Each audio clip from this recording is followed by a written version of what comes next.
Good afternoon and welcome to Authority Labs Live. I'm Michelle Stinson-Ross. I am part of the team at Authority Labs. We are joined by Melissa Fash, also of Authority Labs, and Eric Enge. Hey, Eric, how are you today? Good. How you guys doing? And we're doing well. And we're going to be talking about Rich Snippets, the Google Knowledge Graph, all that kind of good stuff. You guys had a great study published back in October about this, so we want to talk about it. But before we do, I'm going to hand it over to Melissa. Okay. Hey, Eric.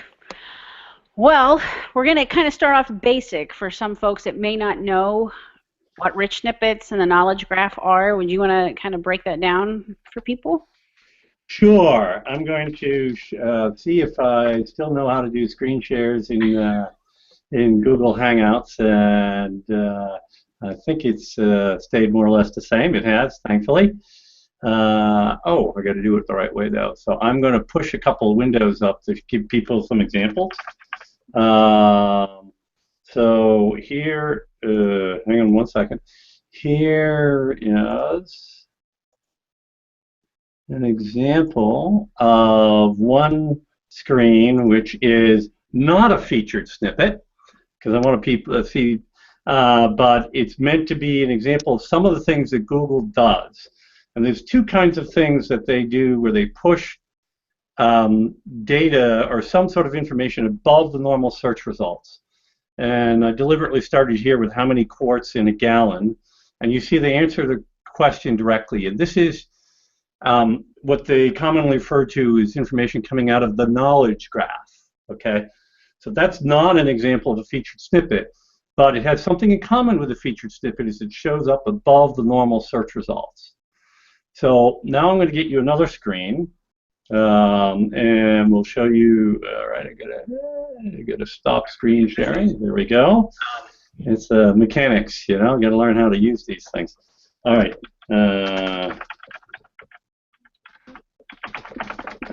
I'm going to get an example featured snippet for people to look at. Oh, that doesn't do it anymore. They also change these things a lot, so it's sometimes a little tricky to find one. Let's see. Okay. So here is an example of a featured snippet. I'm going to push that. There we go. So in this case, you once again see something above the search results. But the difference is that this information is extracted from somebody else's website. In this case, it's macworld.co.uk. The question was reset iPhone. Actually, what I said, I typed it in as how to reset iPhone. Google remapped that to just a simpler query. And you see they are presenting an answer, but it's been extracted from a third-party website. And you'll note, of course, that they've linked to the website. So that's featured snippets in a nutshell. Okay, great. Okay, so based on what you've shown us so far, rich snippets or featured snippets are basically how-to or information that people need, right? Yeah, it's true. There's a variety of types of questions that might be covered in a featured snippet. How-tos is definitely one of the more popular ones, but it could be a question like, who is the President of the United States? Or what is the capital of Washington State? Capital of Washington State would probably, actually both of those might come from the knowledge graph. So sorry about that. So, but questions, it can be what questions, what's the best restaurant near the Eiffel Tower? Maybe that will come out of a featured snippet. So there are more than just how-to questions that are covered by this, but they're usually fairly discrete questions that can be answered with a bullet list of 4, 5, 6, 8 bullet points or a single paragraph or so.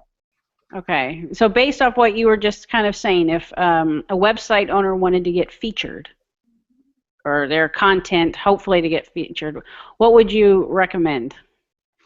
Oh, that's the million-dollar question. You went right to it. We're 8 minutes in. There you go. We may go around that question more than once, actually. Yeah. So, Michelle, what I'm learning here is that Melissa's impatient. Um, as if I didn't already know that. But anyway,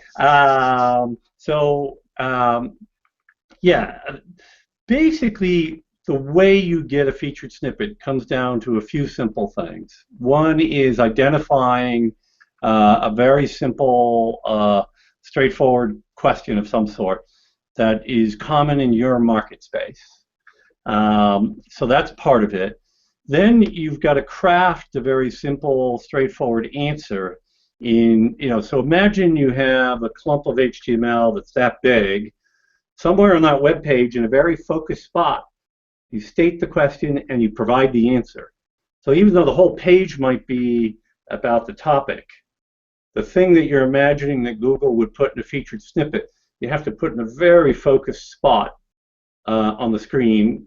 And it can be a bulleted list. It can be one that is just a single paragraph or something like that. But you got to make it easy for users and for Google to find. And that by itself doesn't guarantee that you'll get a featured snippet. It's also true that you, generally speaking, need to be in the in the top 10 of search results already. Don't need to be number one, but you do need to be in the top 10 to be eligible for it. So that's kind of what it comes down to in a nutshell. Okay. And like website trust, and what about like overall content of the site? You don't want to be having a different page with a different topic you know what I mean? Like going from flowers to dogs to cleaning your pool. Well, yeah, I mean, some sort of focal authority is probably useful. If your site is all over the map and is viewed as poor quality, you're not going to get a featured snippet. I know if it's been tagged by Panda, for example, I heard a reference from one Googler suggesting that meant you wouldn't get a featured snippet. I want to be clear, though, that the way that was expressed, it wasn't necessarily a one-to-one, like the featured snippet algorithm is checking the Panda database, whatever that might look like. It might not be quite like that, but I think the right thing to take out of that comment is if the page or the site is otherwise deemed by Google to be of low quality, then there's nothing you're going to be able to do to get a featured snippet. I think that's probably fair to say. Okay, great. Okay, so one thing Michelle and I talked about, we wanted to clarify with people, was the difference between rich snippets and knowledge graph. How would you? So yeah, this is an interesting topic by itself. So there's parts of this where Google has actually got names for things, and there's parts where they don't. That's the interesting thing. So the featured snippets, as I showed, is when they extract information from a third-party website and they show it above the regular search results. Then you have the concept of a knowledge panel, which is when they show something over on the right, where ads usually are. And then you have data from the knowledge graph, which goes into those boxes above the search results, the same place where featured snippets goes. But as I understand it, Google doesn't actually have a formal name for those. Nor does Google have a formal name for the group of them all together. At Stone Temple Consulting, we like to call the entire group of things rich answers or rich snippets, but I typically go with rich answers because but that's a Stone Temple name, not an industry name or a Google name. But what it says to me is it's really talking about that Google is showing some more information, directly in the search results. I think Danny Sullivan typically likes to call them direct answers, but we can have that argument at some other time. Yeah, well, and I think they're very useful. I mean, if you're looking up how to treat a bee sting or side effects of a medication, I mean, it's everything you want to know. Boom, boom. Yeah. You know?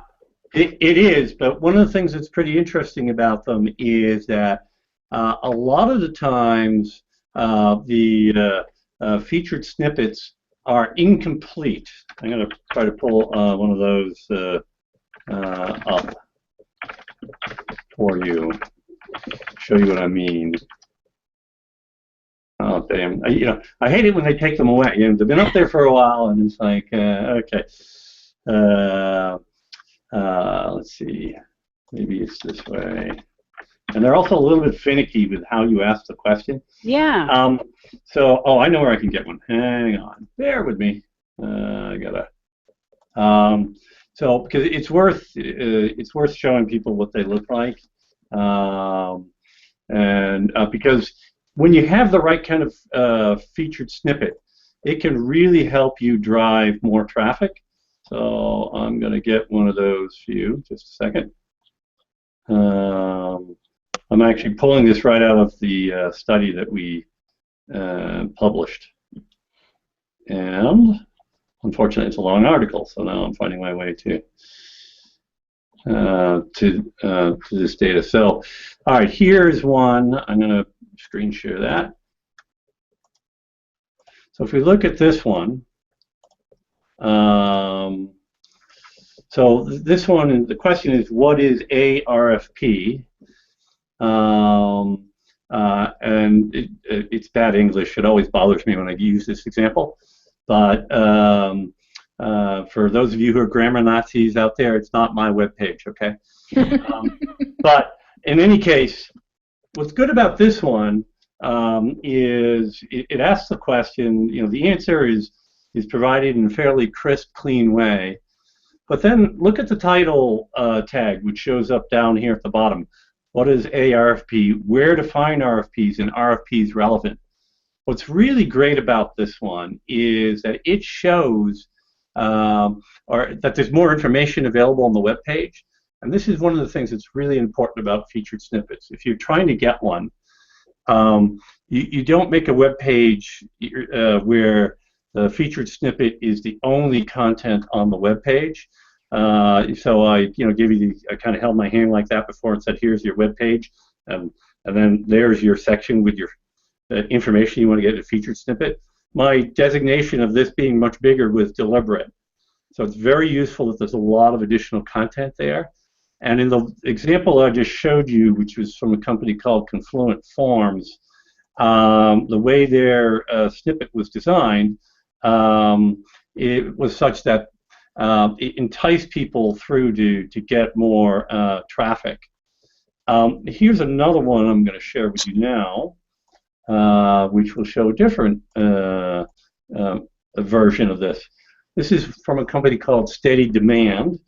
And if you look at this, if you read it carefully, you see, gosh, it starts kind of in the middle of the answer. Get Circle Scope, so you have an easy tool for managing Google Plus circles, and then bullet point number 3. So what happened to 1 and 2? Well, 2 is obviously Get Circle Scope, but what's 1? And then at the end here you see 4, but it only shows the date. It doesn't actually show the entire answer. So this is one of many different ways in which Google shows actually kind of incomplete answers. And if you're a website owner, this is a really good thing because it really entices the click-through and increases the value of the getting that featured snippet for your own site. Okay, so I'm raising my hand because I have a question, if that's okay with you, Melissa. Oh, go for it. So you're showing us that there are just little bits and pieces of content from a page, and you mentioned the title tag. So that makes me think, okay, are there actually schema markups and tags, and can we do some things on page that will tell Google, if you happen to decide to do this, here's the little bit. How do we do that? Yeah, so at this point in time, there's no indication that schema is helpful in obtaining a featured snippet. Okay. I would really like them to implement the "Give me a featured snippet now, damn it" schema tag. I think it would be very useful, but yeah, it's a common question that people ask. So, but the way you put your HTML together does matter. I mean, I keep going back to my hand drawing here, right? Here's your whole web page, and then you have a very focused part of the page. Doesn't even need to be at the top, and that can that answers the question that you're trying to get the featured snippet result for, and that actually works really quite well in helping you do that. So here's one that I think examples are good, right? So here's one. Oh, did I do that? Hang on. Yep. So this is one where we actually ran an experiment.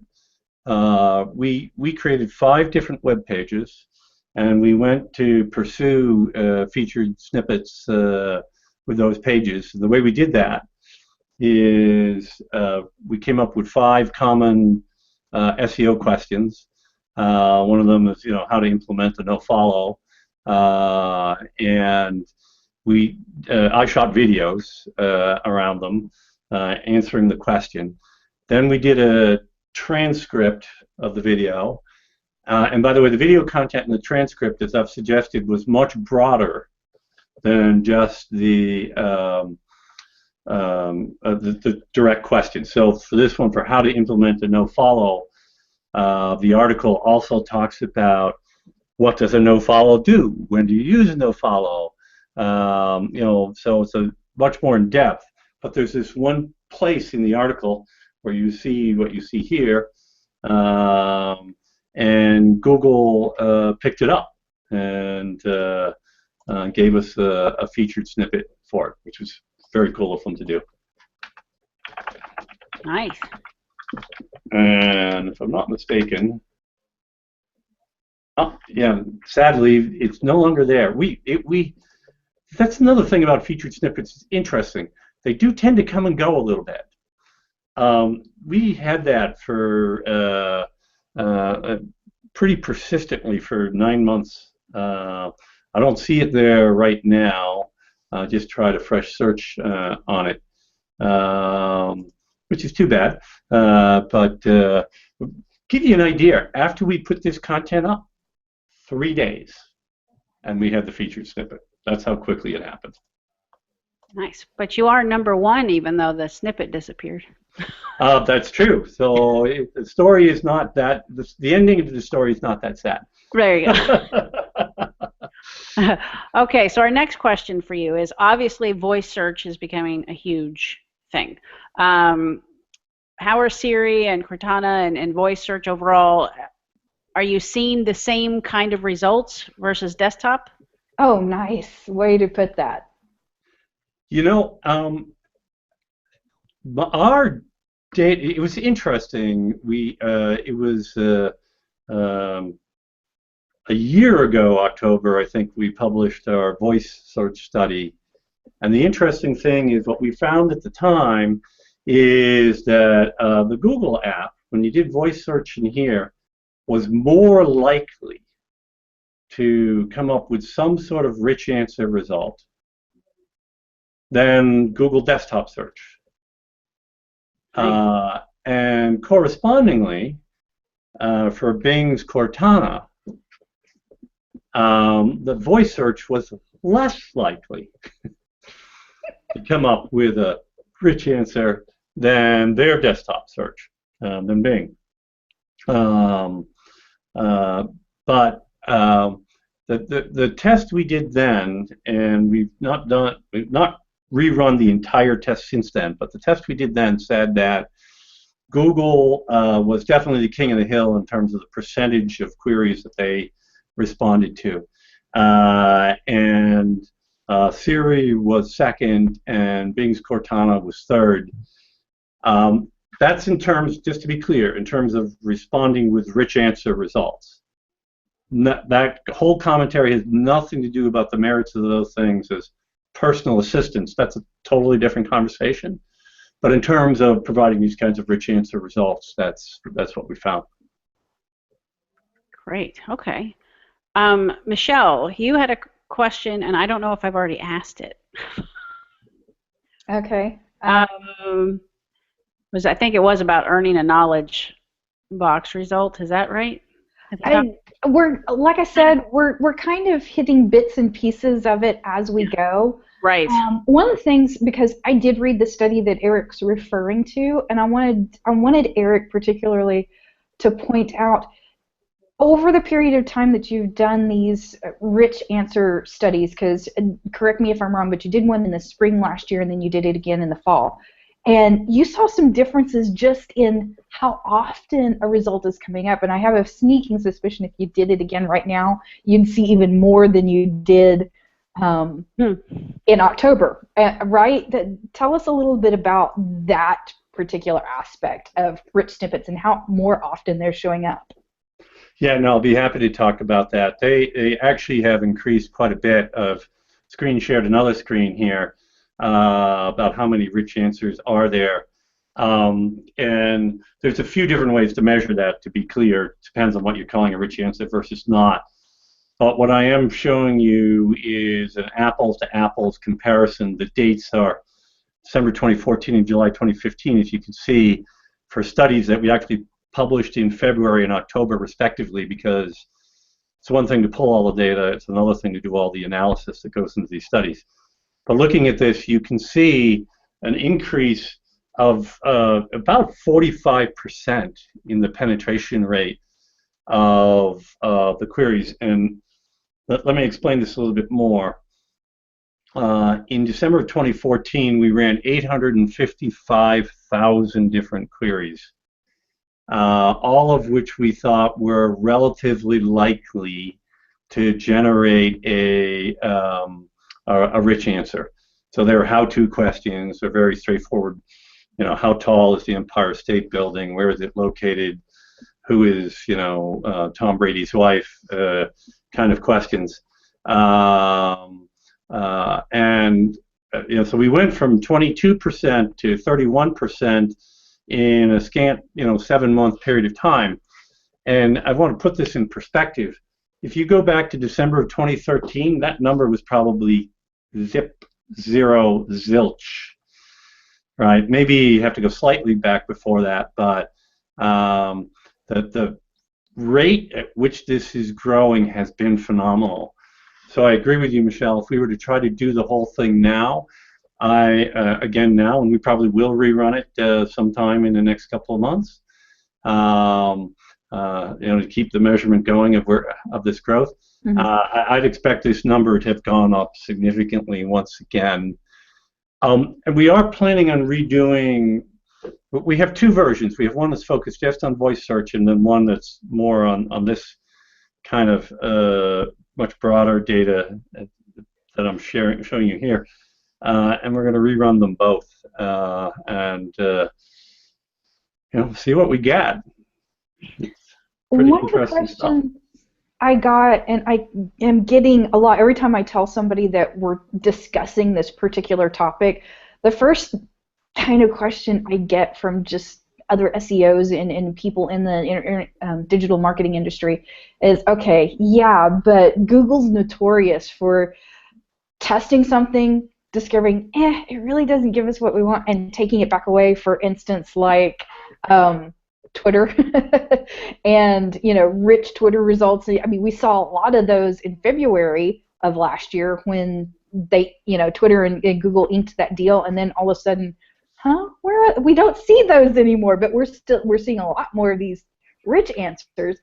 A lot of people are going, yeah, but won't that go away like some of this other stuff? What's the likelihood that this is here to stay? Yeah, this is working for them. I can tell you that I have enough conversations with Gary, however you pronounce his last name. It's something like Ish. Yeah. Hungarian name. I've had enough conversations with him about this. This is working for them. For Google, it's really all about success in user engagement with stuff. And it's funny. I mean, I know there's lots of people who think lots of different things about Google and what their motives are and all that. And so when you tell somebody that, hey, it's about improving user engagement and user experience, say, oh, no, it isn't. It's about making more money. But what they don't realize is those two things aren't actually separated. Google's revenue goes up as they succeed in getting more and better user engagement with their search results. They have lots of data that shows that, and this has been generating a lot of great engagement for them. I know one of the things that they've talked about doing is putting together analytics data to show publishers that they get more traffic from these things, because there's people who have questioned that, but they're very concerned about helping the publishing community feel good about it, largely because they themselves, Google, feel good about it and feel like it's giving them good results. So here, I'm going to actually push another chart at you. So you're getting 1 million screen shares today. We love them. There you go. So here's an example on the traffic side of things. This is for the steady demand on the Confluent Forms one that I showed you. The how is a RFP one, and you can see on their analytics when they got the rich answer, when they lost it. And by the way, this is traffic to that one web page, not the whole site. It was pretty noticeable, right? They definitely got a pop in traffic to that one page once they get the rich answer. And then here, assuming that it scrolled with me here, it looks like it did. This is from the steady demand site, and you can see back around March 22nd, that's when they get the rich answer, and it was like pop, but I do get why you're asking, Michelle. You do have things that Google tries, but when they remove them, it's because it didn't work for them, right? And this is working for them. They are getting good results out of this, and it's going to increase, not decrease. So I think the other way to think about this is, given that that's the case, what do I do as a publisher of a website? What do I do about that? And what you do is you figure out how to get it to work for your advantage. And I mean, come on, this is a new SEO opportunity, right? The steady demand one I showed you, they were ranking number 7 before they got the featured snippet. Okay, number 7, and their ranking didn't increase. They didn't go up to number 1. They stayed at number 7, but they had the featured snippet. They didn't add any links, right? Right. They didn't have to do any fancy promotion or anything. They just had this block of content. Google decided to give them a featured snippet and went from number 7 in the regular search results to a big honking box above the web search results. Well, that's a new SEO opportunity. And he just answered my question, why do businesses need to pay attention to these quote-unquote super organic placement options? Yeah, super organic placements. That's a great phrase for it.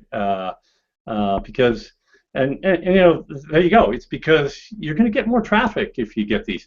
Now, I mean, look, don't get me wrong. There are probably scenarios where Google might show some data or something from your website and show it, and maybe your traffic on that page won't go up in any direct sense. You may even lose some.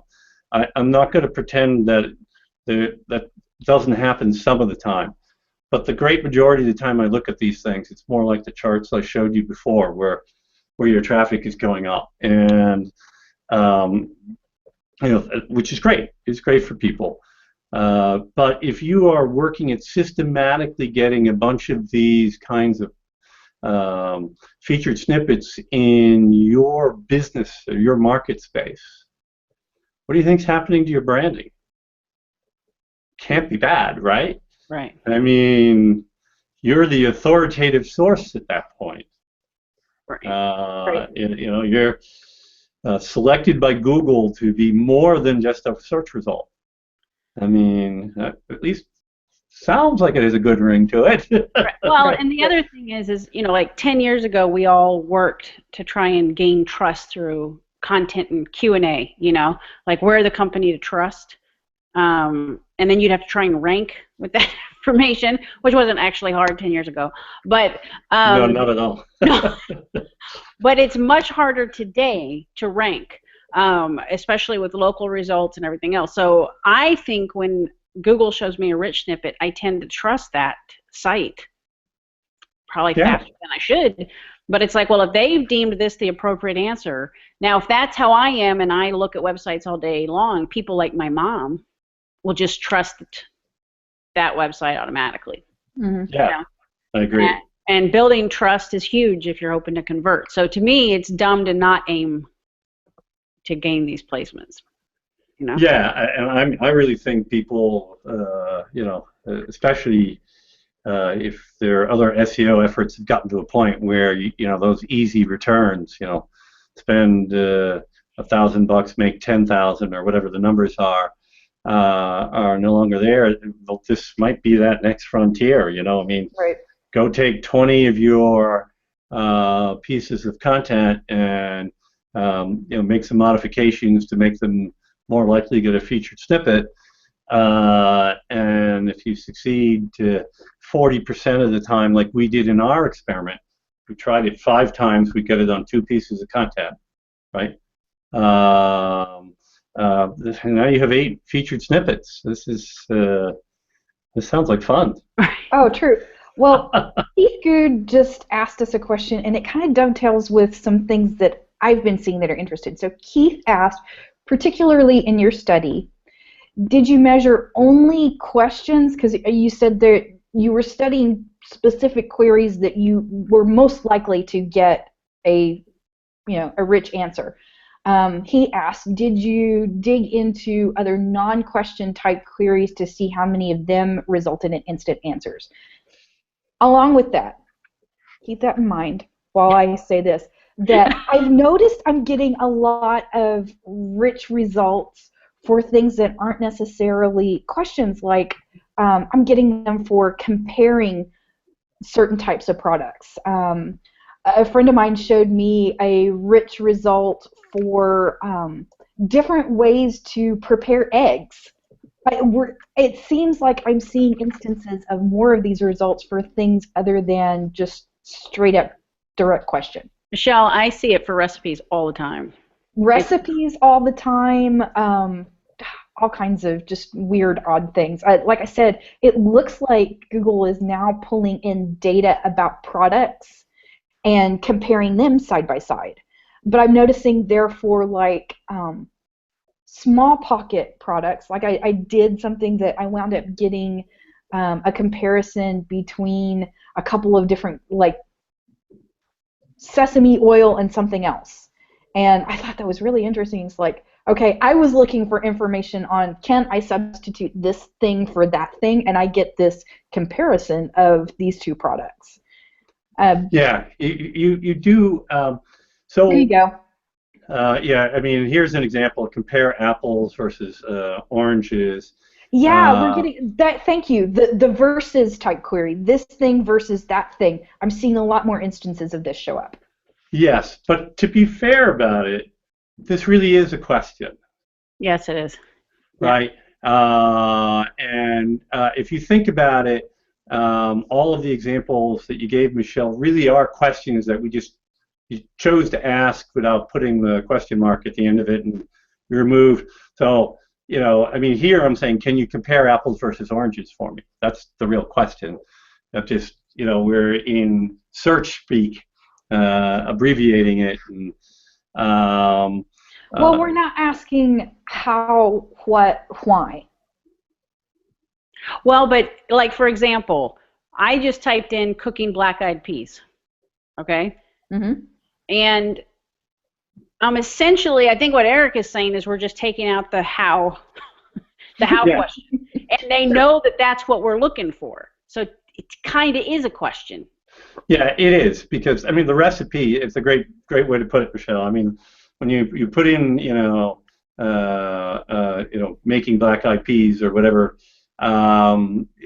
really you are asking, how do you make black-eyed peas? Right. So I do think at the end, if you look at all the queries, and you get at the end of it all, there really is a question in there. It's just a matter of phraseology. Keith was asking, did you dig into any of those that weren't just what kind of nuances as far as what types of queries were you testing for this one? So I did say that we focused on things that we thought were likely to trigger a rich answer, but the breakdown is that we pulled 500,000 queries out of a combination of Google and Bing Suggest. Okay, so you would go to Google Suggest, you would type how to A, and you'd see all the queries below there that it was suggested. Or maybe how to AB, and all the queries, and how to AC, and how to AD, and you pull all those queries out. And we did that in both Bing and Google. And then for the remaining queries, we built lists of things. So an example was that we built a list of a couple hundred or maybe even 1,000 famous buildings worldwide, like the Empire State Building or the Eiffel Tower. And then we framed sets of questions around building types. So how tall is the Eiffel Tower? When was the Eiffel Tower built? Who built it? Give me pictures. Well, when did he give me pictures? That's not a good example. But so imagine that we did that for buildings, and then we repeated it for famous people, then we repeated it for movies, and we repeated it for books, then repeated for historical documents and historical events and questions about countries, and we built all these lists. And in the first study, the one that we published in February, but was February of last year, but was actually, the data was run in December 2014, that was 855,000 queries.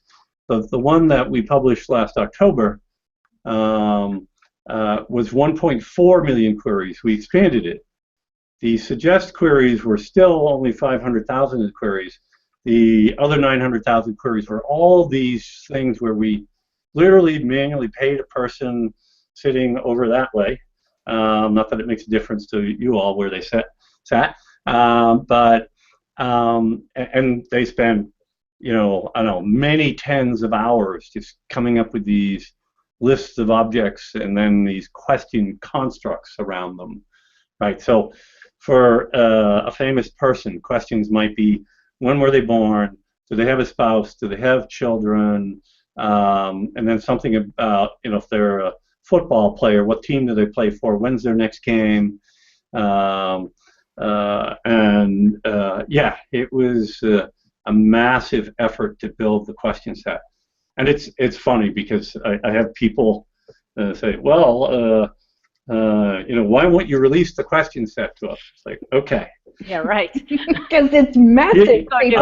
We spend how many hundreds of hours, if it's not 1,000 hours on this frickin' thing. Right. And, we're not going to throw it out in the wild and give it away. I mean, it's crazy. But anyway. Eric, can you search something for me? If you search bee stings, not treating bee stings, just bee stings. I'm wondering if you're getting the, I don't know even what you'd call that, that's off to the right. If you see the same thing I see. Yes, I do. So okay. Let's show that to the world here. So there we go. Yeah, this is interesting. That I know that Google's saying this is their new medical thing that they're going to be doing. Yes. And all the sources are taking from different sites that they say they trust. But to me, it's like, it looks like huge opportunity. It does. So what's going to be different, and what is different about this one, okay, other than the fact that it's on the right instead of above the search results, is, and you touched on it, Melissa, and that is that they are using a seed or a fixed set of trusted sites. Mm-hmm. That's not true with featured snippets, by the way. Any site can get a featured snippet. But medical, yeah. But medical, it's like they don't want to give bad advice. Right, which is Right. great. So if they said, that the cure to a bee sting allergy was to have a drink of milk, and then the person, died from it, they would be liable, right? Right. They potentially, right? I suppose it's arguable, but they're potentially liable, and they can't have that. It's just too important to get medical things right. So, chances are that this is from the Mayo Clinic or WebMD that you see very high up there in the results. Mayo Clinic. Yeah, that's one of them. And then if you click more about this condition, you can actually download a PDF, which is nice for people. Okay, so here's interesting. While you guys were doing that, I looked it up on my phone. There you go. Here, it's showing up above the fold instead of off to the side. Yeah. The interesting thing for me is if you Google treating bee stings, it's not there. But if you Google bee stings, it is. It's almost like they're almost there. No, yeah, it's very touchy. The example I showed you before about how to implement a nofollow. Mm-hmm. If you ask that same question, how do you implement a nofollow? Never showed up. Interesting. Okay, so that leads me to a question. How is voice search playing into this? Because obviously when we hit that microphone button and ask our device a question, we're not going to phrase that the same way as if we type it in at our desktop or even tap it in on our phone. The way we pose questions varies based on how we're entering that query into the search. Is that part of what's at play here, Eric? Yes. The way the question is constructed is a big deal, you see those examples that are silly, like the one I just gave. The difference between how to and how do you. There's no significance in the case of how to implement a nofollow. There's no difference from a human discernible point between those two questions. And you're absolutely right. When we're at the computer, human laziness comes into play in that we want to type less. When we are on this kind of device, human laziness rules once again because we don't want to think about how to not ask it in natural language. We don't find speaking out our question, it's more effort for us to figure out how to shorten it than to just say it the way we would naturally say it. Mm-hmm. Voice search is a part of this, and we really shouldn't leave rank brain out of the conversation here. Oh, please bring it into the conversation. Because how to and how do you, there probably are scenarios where there's a difference between what how to and how do you means, but not for a lot of questions. And if you have an algorithm whose construct is to better understand language formulation and the true meaning of a query, then it's going to work through those things. But just a construct that, or a fact that most people might not know, is that why is there no instant answer for who is Eric Enge? I saw it. Keith, I'm going to have words with you after this. That was actually Keith Good that asked that, so let's get that straight. That was a viewer question from Keith. Yeah, no, I was calling out Keith in return. So, hey, come on now. Funny enough, we won't find it for you, but we'll find it for Mark Traphagen. Is that correct? I don't know. It might happen. It's who knows? You'll have to try it while I'm. Rank brain is built out. Featured snippets is something that's built out by a completely different team within Google, and if I'm not mistaken, they're actually based in Colorado. They're kind of separate from the main campus. So don't hold me to the Colorado part, but I know they are separate from the main campus. And they have, at least initially, been working fairly independently. I know that from some conversations I had. That will, of course, begin to change, and you'll see more integration. And I would be very much surprised if RankBrain didn't get involved in helping them see through some of these language issues. Cool. Well, I have a question for you that isn't exactly related to this. You're the SEO guy, I mean, from way back in the day, right? Eric SEO. And now you're been doing that for a while, yes. Right. Now you're kind of, we see you a lot more on social. There's a ton of video going on. I'm not asking you to like give away all your stuff. I'm just wondering, what impact have you seen from like the increased videos versus content that you all have been doing lately at Stone Temple? So it's a multi-layered answer to that question. Okay.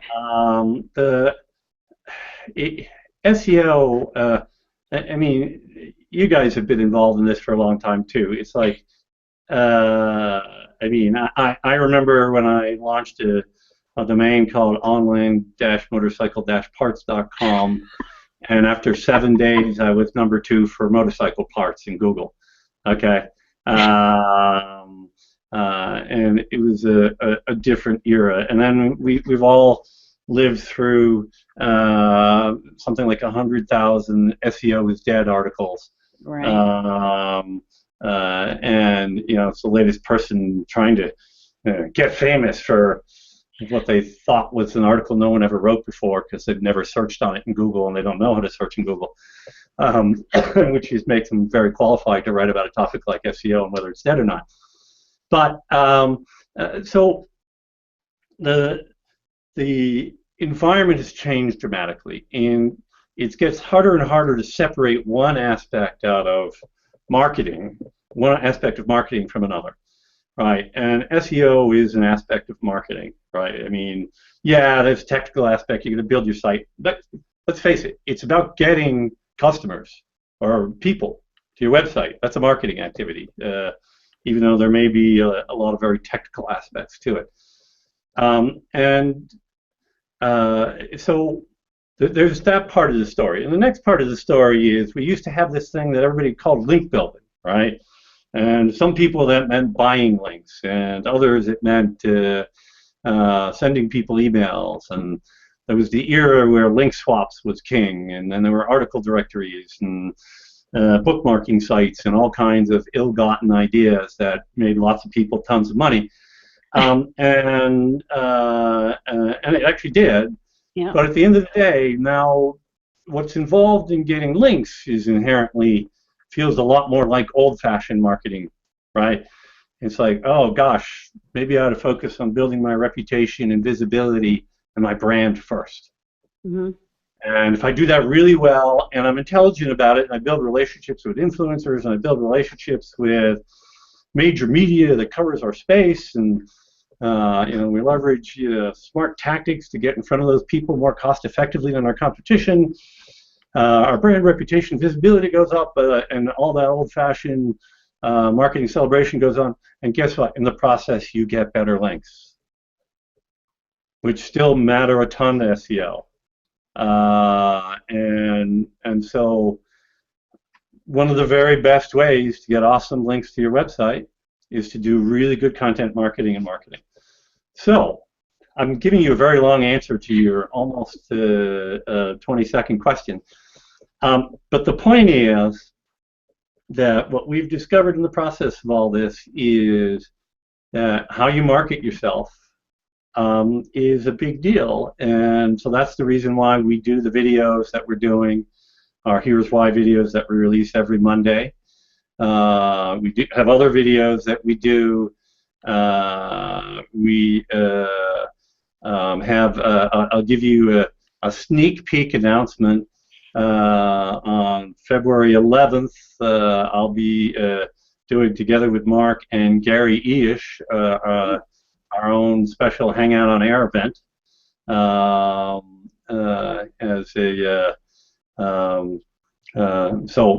1 p.m. on February 11th.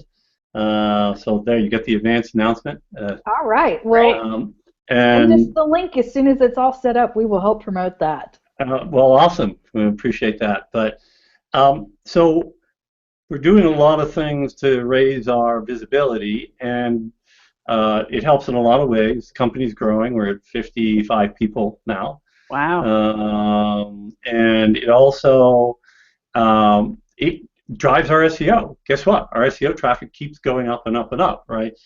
It's not huge, by the way, SEO.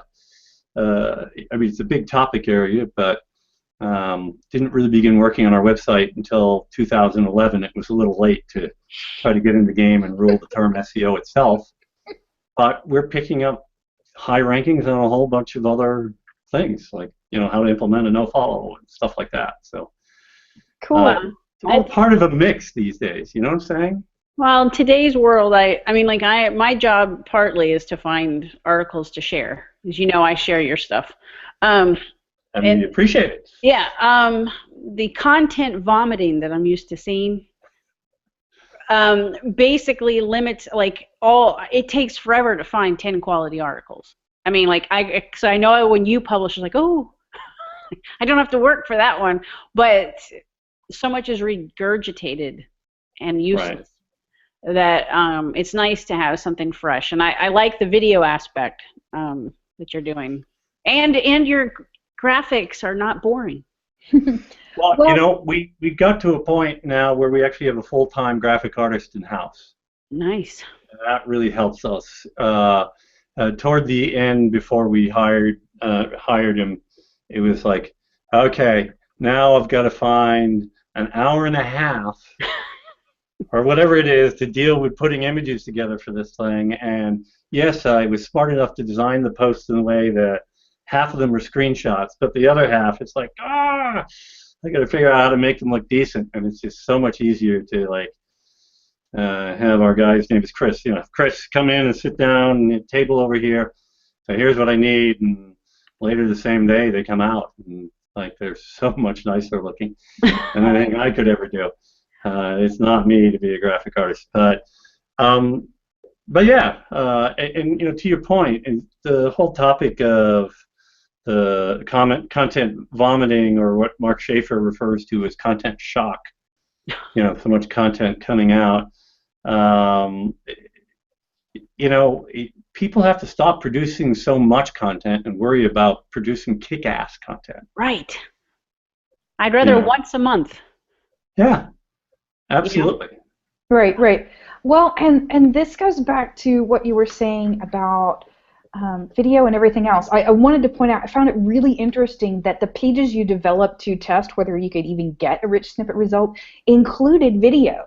So part of it, at least for me and the people that I talk to and the people that I work with, is you need to think outside your text-heavy content box. So video is content, audio is content, images are content. How are you creating content on your site that serves various learning styles, even, because not all of us want to sit there and read something. Some of us want to hear something. Some of us want to watch something. I find that aspect of it interesting. Yeah, it is interesting, and I mean, we're very heavily invested in video. We have upstairs here a dedicated video room, complete with 2 walls that are covered in green screen paint, and what's effectively a full-time video producer. So it's a huge bet for us in the grand scheme of things. We're getting a lot of good feedback, which is great. But it's like anything else in the content marketing world, or the general process of building reputation. Is start today and hold your breath for a year before you expect to get much. Okay, don't hold your breath. That's probably not the right answer. But be patient for a year while you wait to start getting the fruits of that. It's not an overnight thing, No. And I've had a few people say to me at conferences, well, you know, I want to be well known. And I'm always like, focus on paying the bills more than being well known. Because I know a lot of people that are well known and are broke. So, Yeah. you know. Well, right. I mean, I think we've been fairly fortunate in that we've been able to manage both processes in parallel. But if you can't do that, then yes. I totally agree. Focus on paying the bills, because that reduces stress quite a bit when the bills are paid. It does. Now, I know we're coming up on the hour mark. Can you tell us where you're going to be this year, where people, if they wanted to meet you, or?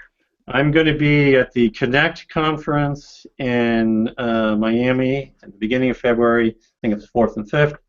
And I'm going to be at PubCon Fort Lauderdale 24th and 25th. Do I remember that right? Yep. Somewhere around then. Mm-hmm. And then SMX West the week after that out in San Jose. Let's see, after that, what do I know? I know SMX Advanced in Seattle, that's in June, and then a whole slew of stuff in the fall. MozCon is in fall this year, I believe. So they had convention center issues in terms of lining that up. And then I'll be at PubCon Vegas, SMX East. Gosh, that's a few places that'll be. Probably some others, but that's a start. Okay. And do you want to mention any books or? A book? Oh, hang on. Yes, we need to mention the book. Of course. I see a nice picture on the wall. There you go. Nice. That's the 3rd edition of The Art of SEO. Mm-hmm. It is a small book.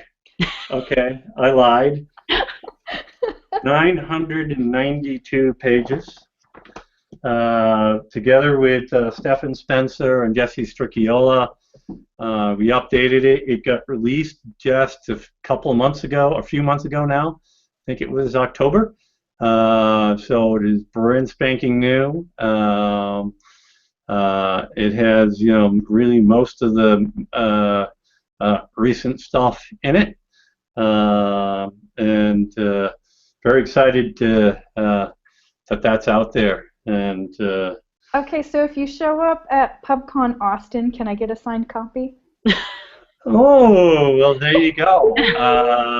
Why, yes, you can. Because I will. When is PubCon? Yeah, I'll be at PubCon. May 3rd. Yeah, I think I will be there. And I always get some books sent to each conference. So. Or she can buy it on Amazon and bring it. See, I'm helping you here, Eric. There you go. Okay, but I have to get video of you signing it then. Absolutely, happy to do that. So yeah, books. The book has been a great thing. It was an ordeal to get the 1st edition out. The 2nd and 3rd edition were a lot of work. It wasn't an ordeal. But the 1st edition was literally an ordeal. Writing a book is not for the faint of heart. Yeah. And by the way, it won't help you pay very many bills. Really, all that work? Well, not directly, but the reputation gain helps you gain more clients, and that way it helps pay bills. But the royalty checks from a book, I mean, they're small in comparison.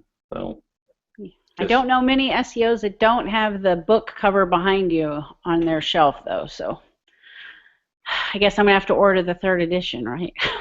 There you go. Or I'm telling you, but either one of you come up to me at one of the upcoming shows. If I haven't given them away already, I'll definitely give you one.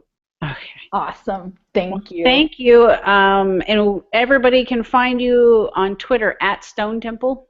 That's correct. And I suggest everyone read the blog constantly. It's good information. And then you've got a whole case studies section, which is fantastic as well. So.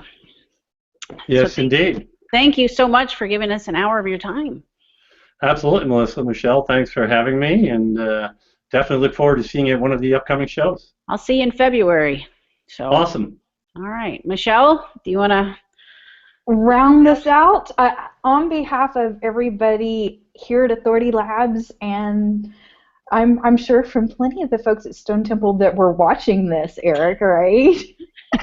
we want to thank you so much for taking some time to join us. Come back in 2 weeks, and we will be talking with Tom Craver and Jason White about schema markups.